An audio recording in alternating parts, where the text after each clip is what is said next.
2024年シーズンの開幕です。こんにちは、ほやです。今回は、真鶴のタイドプールで、ウミウシを探します。ウミウシを見つけたら、動画を止めますので、皆さんも、ぜひ、探してみてください。それでは、始めましょう。昼間の干潮の時間帯にも、そこそこ潮が引くようになってきたので、磯遊びも、そろそろ再開します。2024年シーズンの開幕ですね。とはいえ、まだまだ寒いので、ウェーダーを着て、水面から石をひっくり返しながら、ウミウシを探します。いきなり、いました。春先にたくさん見られるあいつらが、小さい石なのに、5匹もついています。これです。今シーズン、最初にめくった石に、こんなにくっついているとは、幸先のいいスタートです。緑アメフラシです。大きさは、25ミリくらい、よく見る大きさの、緑アメフラシです。相模湾では、春から夏にかけて、一番たくさん見られるアメフラシの仲間で、この日は、10個体以上見つけています。さっきのやつは、あまり、緑って感じはありませんでしたが、この個体だと、緑、って感じがします。アメフラシの仲間の卵は、左にある、麺類みたいな形をしているのですが、緑アメフラシの卵にしては、少し大きすぎる気もします。春の磯は、岩にたくさん海藻が生えているのが特徴です。海藻が生えた石は、滑りやすいので、転ばないように、気をつけんとな。海藻も調べると、色々と奥が深そうではありますが、今のところ、あまり興味は向いていないです。いました。小さくて地味なウミウシなので、わかりにくいと思います。これです。わかった人は、かなりいい目を持っているので、ドヤ顔してください。ヤツミのウミウシです。大きさは、10ミリくらい、よく見る大きさの、ヤツミのウミウシです。磯遊びでも、かなり浅い場所を好むウミウシで、季節を問わず見られます。この個体のように、ヤッコカンザシという、5階の仲間の星間の隙間に、くっついていることが多い印象があります。地味な色合いなので、あまり注目されないウミウシですが、数が多いので、ウミウシが見つからなくて困った時に、助けてもらっています。石をひっくり返しながら、ウミウシを探すわけですが、ひっくり返した石は、できる限り元の状態に戻しています。めくった時点で、環境が変わっているんだから、意味がない、という意見もあるようですが、少しばかりでも、環境への影響は与えないようにしたいものです。いました。今回は、わかりやすいですね。これです。珍しいやつではありませんが、この時期に見つけるのは、ちょっと意外なやつです。クロスジアメフラシです。大きさは、20ミリくらい、よく見る大きさの、クロスジアメフラシです。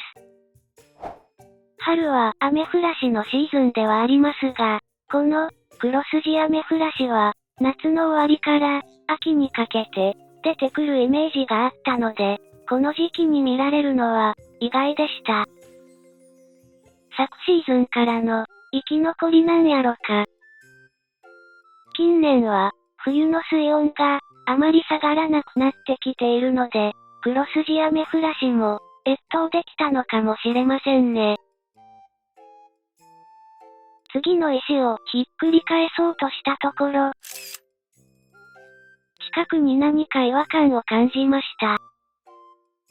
この画面に、貝殻付きのウミウシとして有名なやつが映っているのですが、わかりますか？これです。ひっくり返した石ばかりに注目していると、周りにいる、こういうやつを見落としがちなので、注意が必要です。ミス貝です。大きさは、40ミリくらい、よく見る大きさの、ミス貝です。相模湾では、春から夏にかけて見られるウミウシで、磯遊びで見られる貝殻付きとしては、一番ポピュラーなやつです。ミス貝の、ミス、ってなんやろか。と、思っている方も多いと思いますが、日よけとかに使われている、これです。貝殻の縞模様が、ミスっぽく見えるから、ミス貝、ってことなんですね。少し場所を移動しましょう。この辺りは、昨シーズンには、相模ミノウミウシが、毎回見つかっていた場所でしたが、今シーズンは、どうやろな。ふふ。いました。目の前に、わかりやすく、ピンク色が現れたので、つい、笑いが溢れてしまいました。これです。それなりの大きさのやつが、堂々と、岩の上を歩いていると、嬉しくなります。相模ミノウミウシです。大きさは、30ミリくらい、少し大きめの相模ミノウミウシです。全身ピンク色の、派手なやつなのに、岩の上を、堂々と歩いていることも多いので、見つけやすいウミウシだと思います。何を食べて育ったら、こんな真っピンクになるんやろな。昨シーズンに、たくさん見つかっていた場所と、同じ場所で、この日も5匹くらい見つけたので、今シーズンもお世話になりそうです。長年、磯遊びを続けていると、どこにどういうウミウシがいるか、わかってきます。環境が変わると、見られるウミウシも変わるので、ウミウシの変化を追うことで、環境の変化も、実感したりします。いました。石に色々くっついていて、ちょっとわかりにくいですが、石の左下あたりに、注目してみてください。これです。画面上では、立体的に見えないのでわかりにくいですが、磯の現場では、割とすぐ、わかったやつです。指ウミウシです。大きさは、10ミリくらい、小さめサイズの、指ウミウシです。真鶴の、いつものタイドプールでは、どちらかというと、少し深いところで見つかることが多いのですが、今回は、相模ミノウミウシがたくさん見つかる場所にいました。まあ、狭い場所なので、ちょっと波に飛ばされて、いつもと違う場所に流されたんやろな。真鶴でたくさん見つかるウミウシといえば、相模ミノウミウシと乙女ウミウシなのですが、この2種類は、同じ場所で見つかることが多いです。いつものタイドプールでは、乙女ウミウシの方が、見つかる範囲が広い印象があります。いました。光が強くて、見づらくなっていますが、石の真ん中より、少し下あたりに、乙女ウミウシがいます。これです。乙女ウミウシみたいに、白いウミウシは、割とわかりやすいです。乙女ウミウシです。大きさは、20ミリくらい、よく見る大きさの、乙女ウミウシです。白い体に、赤い触覚がよく目立つので、比較的、見つけやすいウミウシだと思います。相模湾沿岸なら、どこの磯にもいて、数もそれなりに多いです。ここからは、GoPro では、小さすぎてわかりにくかったウミウシと、GoPro の、電池が切れた後に見つけたウミウシを、続けて紹介していきます。二筋ミノウミウシです。大きさは、10ミリくらい、よく見る大きさの、二筋ミノウミウシです。黒と赤の配色が、とてもおしゃれなウミウシです。真鶴の、いつものタイドプールでは、1年を通じて見つかっています。白線ミノウミウシです。大きさは、10ミリくらい、よく見る大きさの、白線ミノウミウシです。小さい上に、細長い姿をしているので、見落としがちなウミウシだと思います。一年中見つかるウミウシですが、水温が上がり始める5月下旬くらいから一気に数が増えてきます。コマユミノウミウシです。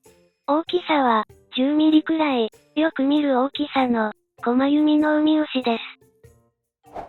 春先に多く見られるウミウシという印象を持っていますが、本当のところはどうなんやろか。動画の作成中に気がついたのですが、この脇にいるやつはウミウシっぽく見えるけど、なんやろな。1ミリくらいの大きさなので、よくわからないです。色味のウミウシです。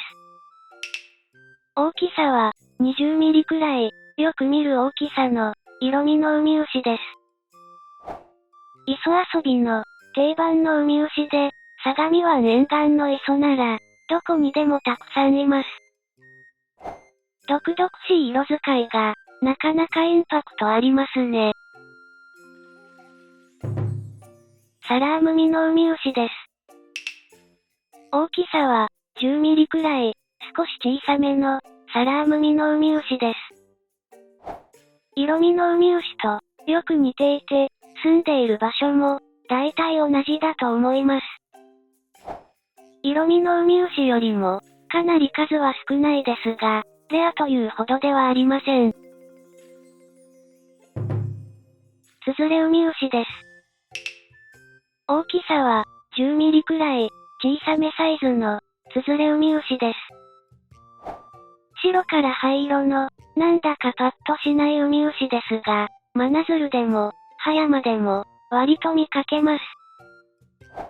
これまで、ツヅレウミウシとされていた、似たような模様のやつが、実は、別の種類なのではないかという疑いが生じているようなので、何年後かの図鑑では、分類が変わっているかもしれませんね。今回は、このくらいにしておきましょう。今回見つけたウミウシは、13種類でした。最後まで、ご視聴ありがとうございました。高評価とチャンネル登録を、よろしくお願いします。それではまた、どこかの海でお会いしましょう。